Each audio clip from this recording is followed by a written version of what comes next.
Mucha gente cree que invertir fuera de Estados Unidos, por ejemplo, a través de emergentes o de un índice como el MSCI World ex USA, ya alcanza para salir del riesgo de Estados Unidos, pero no necesariamente, porque una cosa es no tener acciones estadounidenses de forma directa y otra muy distinta es dejar de estar expuesto a los factores macro que siguen influyendo sobre gran parte del sistema financiero global. En este video te explico qué variables suelo observar para entender por qué incluso una cartera diversificada fuera de Estados Unidos puede seguir sintiendo esos shocks. Primero, ¿qué significa invertir en emergentes o en un índice global ex USA? Significa comprar empresas listadas fuera de Estados Unidos, pero eso no implica que esas empresas estén aisladas del sistema global. Muchas venden al resto del mundo, importan insumos, dependen del comercio internacional y en muchos casos tienen una exposición directa o indirecta al dólar.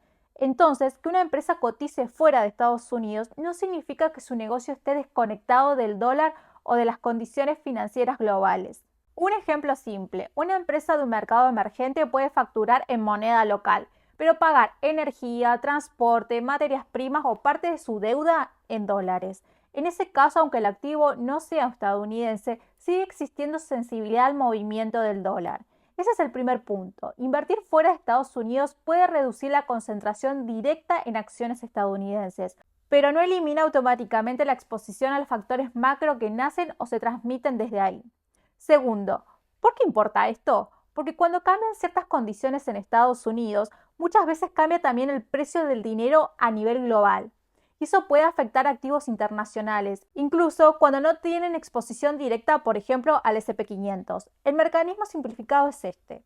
Cuando el dólar se fortalece y suben las tasas de Estados Unidos, las condiciones financieras globales suelen endurecerse.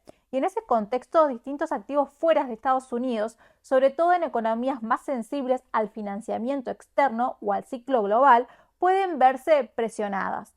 Por eso, a veces alguien mira emergentes o un índice global como ex USA y se pregunta, si no tengo acciones de Estados Unidos, ¿por qué esto también cae?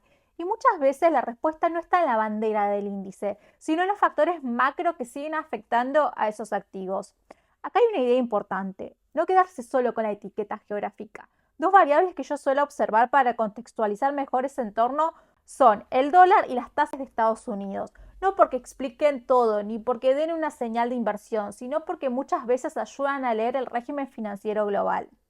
Por ejemplo, si el dólar se fortalece, algo que puede verse en movimientos del DXY o en la caída del euro dólar, y al mismo tiempo suben las tasas en Estados Unidos, eso históricamente ha coincidido en muchos episodios con un entorno más exigente para varios activos de riesgo internacionales. En cambio, cuando el dólar pierde fuerza y las tasas bajan, el contexto macro puede ser distinto. Eso no garantiza ningún resultado, pero sí cambia el telón de fondo con el que operan muchos activos fuera de Estados Unidos. Entonces, la idea central no es que un índice diversifique sí o no de forma automática. La idea central es otra. La diversificación geográfica no siempre implica diversificación de riesgo macro. Puedes tener menos exposición directa a acciones estadounidenses y aún así seguir bastante expuesto al dólar y a las tasas de Estados Unidos y a visiones globales de aversión al riesgo.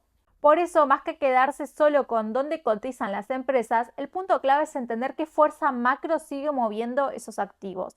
La idea más importante de este video es esta: invertir fuera de Estados Unidos, incluso a través de emergentes o índices como ex USA, pueden cambiar la composición geográfica de una cartera, pero no elimina automáticamente la exposición al dólar ni al shock financiero global.